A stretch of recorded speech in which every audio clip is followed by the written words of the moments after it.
Hi everyone, स्वागत करती हूँ आप सभी का टीचिंग गोल्स के इस लर्निंग प्लेटफॉर्म पर। उम्मीद करती हूँ आप सभी लोग बहुत अच्छे होंगे। ईएमआरएस के लिए वैकेंसीज आपकी आ चुकी है और हम यहाँ पर बात कर रहे हैं टीजीटी और पीजीटी वैकेंसीज के बारे में। एंड जैसा कि मैंने आपको कहा था कि मैं आपको यहाँ पर फ्री क्लासेस प्रोवाइड करूंगी, तो मैं यहाँ पर क्लास नंबर 1 आपके लिए लेकर के आ गई हूँ। सबसे पहले हम टीचिंग एप्टीट्यूड यानी कि शिक्षण अभिवृत्ति का जो सिलेबस है उसको सबसे पहले डिस्कस करेंगे एंड देन हम अपना जो फ्री टॉपिक्स में आपके लिए लेकर के आऊंगी, जो कि डीपली आपको करवाया जाएगा और हर चीज को यहाँ पर कवर किया जाएगा। तो वो आपको धीरे धीरे प्लेलिस्ट के अंदर जो है देखने को मिल जाएगा। प्लेलिस्ट में जनरेट कर दूंगी, उसका लिंक इस वीडियो के डिस्क्रिप्शन में आपको देखने को मिल जाएगा। यहाँ पर जो टीचिंग एप्टीट्यूड है वो कंप्लीट आपके साथ मैं डिस्कस करूंगी। आपका जो पैटर्न है वो अब की बारी चेंज हुआ है। टायर 1 एंड टायर 2 यहाँ पर हो गया। टायर 1 की यहाँ पर मैं बात कर रही हूँ, जहां पर हम जनरल सेक्शन को पढ़ रहे हैं कहीं ना कहीं। ओके, तो शिक्षण अभिवृत्ति की अगर बात करें तो टीचिंग गोल्स पर सबसे पहले आपको मैं यहाँ पर जो सिलेबस है उसको डिस्कस करके दे रही हूँ, बिकॉज आपको सबसे पहले अपना जो सिलेबस है उसे पता होना चाहिए, तभी तो आप आगे जाकर के चीजों को कर पाएंगे। तो पूछा क्या गया, टीजीटी और पीजीटी है, यहाँ पर फ्री क्लासेस आपको यहाँ पर देखने को मिलेगी। सबसे पहले आपको यहाँ पर पूछा गया है कि टीचिंग यानी कि जो शिक्षण होता है उसका नेचर आपको डिस्कस करना है, यानी कि प्रकृति के बारे में आपको पढ़ना है, उसकी विशेषताएं क्या है, क्या क्या कैरेक्टरिस्टिक्स हो जाते हैं शिक्षण के। इसके अलावा ऑब्जेक्टिव्स यानी कि उद्देश्य क्या है शिक्षण के, जब शिक्षण कोई भी टीचर करता है तो उसके क्या ऑब्जेक्टिव होते हैं। इसके अलावा बेसिक रिक्वायरमेंट यानी कि जो बुनियादी जरूरतें हैं शिक्षण के लिए वो क्या क्या होती है। जैसे अगर बुनियादी जरूरतों की हम बात करें तो सबसे पहले तो भाई अगर शिक्षण कर रहा है तो हमें किसकी रिक्वायरमेंट होती है, हमें टीचर की रिक्वायरमेंट होती है। अब टीचर पढ़ाने का काम किसको करता है, चिल्ड्रन को, यानी कि जो स्टूडेंट है वो सेकंड नंबर पर आते हैं। देन उसके बाद भाई कंटेंट भी तो चाहिए होता है ना, आप क्या पढ़ाने वाले हो, ठीक है, तो कंटेंट इसका एक रिक्वायरमेंट यहाँ पर होता है। इसके अलावा एनवायरमेंट, एक सुटेबल एनवायरमेंट की यहाँ पर जरूरत होती है, ऐसा पर्यावरण हो जिसमें टीचर और जो स्टूडेंट है वो इंटरेक्शन करते हुए चीजों को समझे। So these are the basic requirement. हम इस चीज को पूरा डिटेल में यहाँ पर स्टडी करेंगे, ठीक है। तो ये सारी चीजें हैं, आपको एक सिंगल वीडियो के अंदर आपको ये सारी चीजें जो है वो कंप्लीट हो जाएगी। तो ये बात होगी शिक्षण की। शिक्षण करता कौन है, एक टीचर है। और जब आप वहां पर स्कूल में जाकर के पढ़ाएंगे तो इस पूरे के पूरे सिलेबस को देने का मकसद ये है कि जब आप एक टीचर बनने वाले हैं तो आपको पता होना चाहिए कैसे आपको पढ़ाना है, किस तरीके से आपको पढ़ाना है। जो हम टीचिंग लर्निंग मटेरियल यहाँ पर पढ़ते हैं वो आप अपने क्लासेस में जाकर के इस्तेमाल यहाँ पर करने वाले हैं। ओके, तो ये सारी जानकारी अगर आपको होती है तो आप एक अच्छे टीचर बनने में यहाँ पर कहीं ना कहीं आगे बढ़ते हैं। तो ये जानकारी आपको बिल्कुल होनी चाहिए अगर आपको इस एग्जाम को क्लियर करना है। तो जब भी हम शिक्षण की बात करते हैं तो हम बहुत ही इंपॉर्टेंट एक चीज यहाँ पर डिस्कस करते हैं कि जो लेवल और फेजेस है उनको यहाँ पर पढ़ने का काम करते हैं।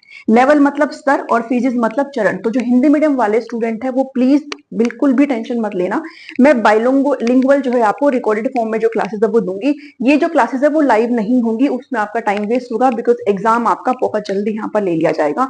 तो मैं आपको डेली बेसिस पर रिकॉर्ड करके क्लासेस यहाँ पर दे दूंगी, साथ में प्रीवियस क्वेश्चंस भी हम यहाँ पर डिस्कस करेंगे। ओके, तो पहला हमारा मकसद रहेगा, हमारा जो टारगेट रहेगा वो इस पूरे सिलेबस को खत्म करना रहेगा।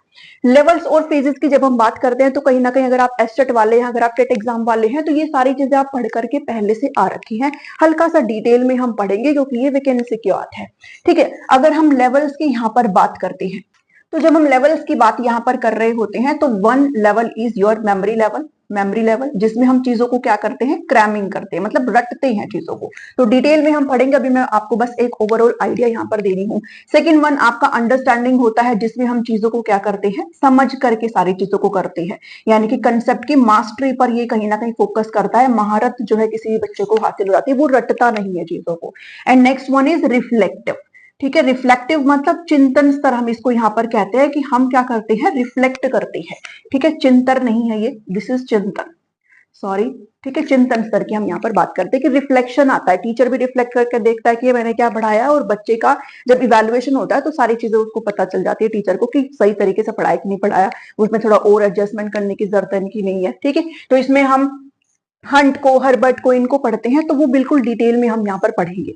जब हम बात करते हैं फेजेस की, जब हम चरणों की यहाँ पर बात करते हैं तो 3 फेज हम यहाँ पर इसके अंदर पढ़ते हैं।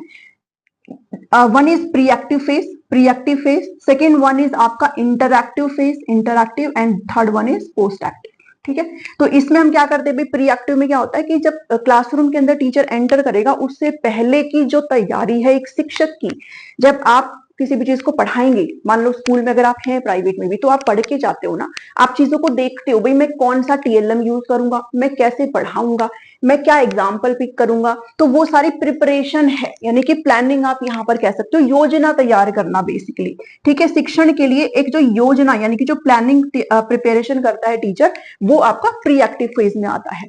इंटरएक्टिव फेज कौन सा है, जिसमें जो होता है मतलब कन्वर्जेशन होता है, जब ये टीचर और स्टूडेंट आपस में मिलकर के वहां पर पढ़ाई कर रहे होते हैं, अगर बच्चे कोई डाउट है तो वो टीचर से पूछ रहा है, तो ये जो इंटरेक्शन हो रही है, जो ये वार्तालाप हो रही है, वो कहां पर हो रही है, क्लासरूम के अंदर, and this is interactive phase, यानी कि जो टीचर है वो क्या कर रहा है, स्टूडेंट के साथ इंटरेक्शन यहाँ पर कर रहा है। अब जब इंटरेक्शन हो जाता है तो कहीं ना कहीं हमें इवेलुएट करना है बच्चे को, भाई कितना उसको आ गया है, उसका हम टेस्ट वगैरह लेंगे, उससे हम पूछेंगे क्वेश्चंस, तो ये सारी चीज क्या है, वो पोस्ट टीचिंग की बात कर रहा है। ठीक है, तो ये प्री एक्टिव, ये interactive, and this one is post active, कि पढ़ा दिया, उसके बाद हम इवेल्युएशन करके देखेंगे बच्चे का कि किस तरीके से उसने किया है, कितनी अभी और करने की जरूरत है। तो ये 3 फेजेस हम यहाँ पर इसके अंदर पढ़ते हैं, जहां से आपसे क्वेश्चन पूछते हैं। ठीक है, तो इनके कुछ सब पार्ट्स भी होते हैं, उसको पूरा डिटेल में हम करेंगे।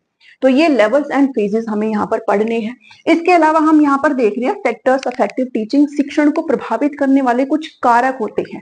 क्या क्या चीजें प्रभावित कर सकती है, भाई एनवायरमेंट प्रभावित कर सकता है, अगर कोई स्कूल है, अगर आप कहीं पर बच्चे को पढ़ा रहे हो और सराउंडिंग में बहुत ज्यादा नॉइसी एनवायरमेंट है, तो वो अफेक्ट करेगा, टीचर को भी अफेक्ट करेगा और स्टूडेंट को भी अफेक्ट करेगा। तो ऐसे ही हम कुछ कारकों को यहाँ पर पढ़ेंगे जो कि क्या करते हैं, शिक्षण को प्रभावित करने का यहाँ पर काम करते हैं। ठीक है, तो बाइलिंगुअल रहेगी सारी की सारी चीजें। इसके अलावा लर्नर्स कैरेक्टरिस्टिक्स आपसे लिखा हुआ है, अब ये 2 शब्दों में इन्होंने लिख दिया लर्नर्स कैरेक्टरिस्टिक्स। लर्नर्स कौन है, जो लर्निंग करते हैं, जो शिक्षार्थी है, जो स्टूडेंट है, वो कौन है, वो लर्निंग है, लर्नर है। ठीक है, अब जब हम लर्नर्स की यहाँ पर बात कर रहे हैं तो हमें लर्निंग को नहीं भूलना है।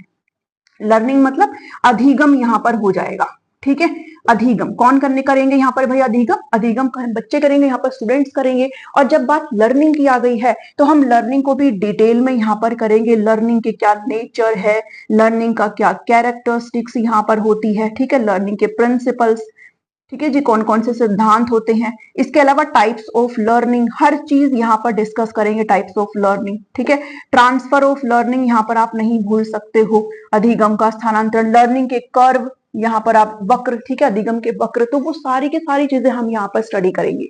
ये सब आपको करना है, सिर्फ ये नहीं करना कि लर्नर्स के क्या कैरेक्टरिस्टिक्स होते हैं, कैसा होना चाहिए शिक्षार्थी, नहीं, वो हम कर लेंगे, वैसे भी वो हम करेंगे, बट लर्निंग को हम नहीं भूल सकते हैं। इसके अलावा हम लर्निंग के यहाँ पर थ्योरीज भी करेंगे। ठीक है, जितनी भी आपके सिद्धांत है, जितने भी थ्योरीज है अधिगम के, उनको भी मैं आपको यहाँ पर बिल्कुल आराम से और फ्री ऑफ कॉस्ट यहाँ पर आपको प्रोवाइड करवाऊंगी। तो ये सारी चीजें आपको डेली बेसिस पर मेरे चैनल पर देखने को मिल जाएगी। ठीक है, इसके अलावा एक चीज मुझे याद आई है, जब हम टीचिंग की बात कर रहे हैं तो टीचिंग के अंदर हमें ना वेरिएबल्स भी यहाँ पर पढ़ने होते हैं। ठीक है, वेरिएबल्स ध्यान देना, ये बहुत जरूरी है भाई। 3 वेरिएबल्स की हम यहाँ पर बात करते हैं, one is dependent, second one is independent, and third one is intervention. भाई डिपेंडेंट वेरिएबल कौन है, डिपेंडेंट वेरिएबल स्टूडेंट है, जो डिपेंड करता है टीचर पर, और इंडिपेंडेंट कौन है, टीचर है, वो इंडिपेंडेंट है, उसको पता है क्या पढ़ाना है। ठीक है, और इंटरवेंशन वेरिएबल मतलब आपका कंटेंट आ जाता है, आपकी सामग्री जो आप पढ़ाएंगे, ठीक है, टीचिंग लर्निंग मटेरियल, एनवायरमेंट, ये सब आपका इंटरवेंशन के अंदर आ जाता है। तो ये वेरिएबल्स भी हम यहाँ पर डिस्कस करेंगे, पहले 2 होता थे, अब यहाँ पर 3 की बात कर रहे हैं, तो डिटेल में पढ़ेंगे सारी चीजों। ठीक है, उसके बाद आती है हमारे टीचिंग मेथड, शिक्षण की विधियां। अब शिक्षण की विधियां के अंदर हम 2 तरीके से यहाँ पर पढ़ते हैं, वन इज टीचर सेंटर्ड, ठीक है, and second one is child centred. ठीक है, चाइल्ड सेंटर्ड। टीचर सेंटर्ड में भाई वो विधियां होती है जिसमें केंद्र में शिक्षक रहता है, वो अपनी मर्जी से करेगा सारी चीजें। एंड सेकंड वन में हम बात करते हैं चाइल्ड सेंटर्ड, बच्चे को केंद्र में रख करके हम जब विधियां बनाते हैं, दिस इज चाइल्ड सेंटर्ड। तो बहुत सारी विधियां इसके अंदर, जैसे माइक्रो टीचिंग है, प्रोजेक्ट मेथड है, ठीक है, इसके अलावा डिमॉन्स्ट्रेशन यहाँ पर मेथड आपका हो जाता है, माइक्रो टीचिंग है, बहुत सारे है। ठीक है ना, तो वो सारे के सारे मेथड्स हम यहाँ पर करेंगे, इंडक्टिव डिडक्टिव मेथड है, बहुत सारे हैं, तो सारे के सारे मेथड्स को यहाँ पर हम करेंगे, ये आपको पढ़ के जाने ही जाने हैं। देन हम बात करते हैं टीचिंग एड्स की। टीचिंग एड्स को आप कह सकते हो TLM भी, टीचिंग लर्निंग मटीरियल। ठीक है, teaching learning material, instructional material भी हम इसको बोल देते हैं, अनुदेशात्मक सामग्री भी इनको हम कह देते हैं। ठीक है, तो ये सारी चीज आपको पढ़नी है, मतलब किन मटेरियल्स का आप इस्तेमाल करोगे, क्या क्या कैसे प्रेजेंट करोगे अपने कंटेंट को। ठीक है, तो वो है इसके अंदर आ जाता है, जिसमें हम कैसे किन एड्स की बात करते हैं, हम यहाँ पर ऑडियो एड्स की हम बात करते हैं, वीडियो एड्स की हम यहाँ पर बात करते हैं। इसके अलावा जो दोनों का कॉम्बिनेशन होता है जिसको हम ऑडियो विजुअल एड्स यहाँ पर कहते हैं, ठीक है, जो सुनाई भी देते हो दिखाई भी देते हैं, तो वो एड्स यहाँ पर आ जाते हैं। तो ये सारे के सारे जो एड्स हम यहाँ पर डिस्कस करेंगे, जो कि आपको अच्छे तरीके से होना चाहिए, पता होना चाहिए। इसके अलावा भाई आपका जो एक इंपॉर्टेंट टॉपिक और सबसे आसान टॉपिक है ये इवैल्यूएशन। जब भी हम कोई टेट एग्जाम को पढ़ते हैं तो आप इसको पढ़ते ही पढ़ते हैं, और वही चीज आपको यहाँ पर करनी है। उसमें क्या अलग आप ऐड कर दोगे, है ना। तो इसमें आपको असेसमेंट क्या है वो पता होना चाहिए। बस असेसमेंट में हम 3 टाइप से पढ़ते हैं, assessment of learning, for learning, as learning, और एक और आपको हो जाता है दैट इज इन लर्निंग। तो आप असेसमेंट को, ठीक है, यानी कि आकलन को अच्छे तरीके से यहाँ पर पढ़ेंगे। इसके अलावा कॉन्टिन्यूस एंड कॉम्प्रीहेंसिव इवैल्यूएशन बहुत ही मस्ट है जिसको आप पढ़ेंगे, continuous and comprehensive evaluation. Quality of a test आप यहाँ पर पढ़ लेंगे। भाई क्वालिटी ऑफ टेस्ट, आप जब टेस्ट लेंगे, जब आप परीक्षा लेते हो तो उसके क्या क्या विशेषताएं हैं, ठीक है, वो सारी चीजें आप यहाँ पर पढ़ेंगे। सीसी को ध्यान से रख करके आप आराम से पढ़ेंगे। भाई कॉन्टिन्यूस इवैल्यूएशन एंड कॉम्प्रीहेंसिव क्या मतलब है इस चीज का, ठीक है। तो इवैल्यूएशन में हम ये सारी चीजें यहाँ पर पढ़ेंगे।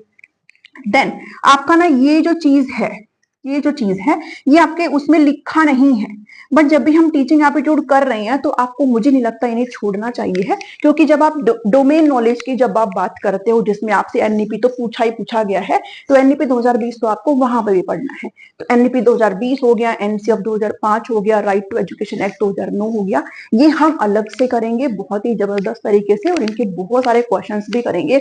एनईपी 2020 के तो बहुत सारे क्वेश्चन हम अपने चैनल पर करने वाले हैं, ताकि यहाँ से कोई भी नंबर आपका ना रहे, ठीक है। तो जितने भी नंबर का ये आपसे पूछा जाएगा, 10 नंबर का पूछा जा रहा है, कितने नंबर का पूछा जा रहा है, तो वो आपके आउट ऑफ आउट आने चाहिए है, बिकॉज ये बहुत स्कोरिंग होता है और बहुत इजी भी होता है।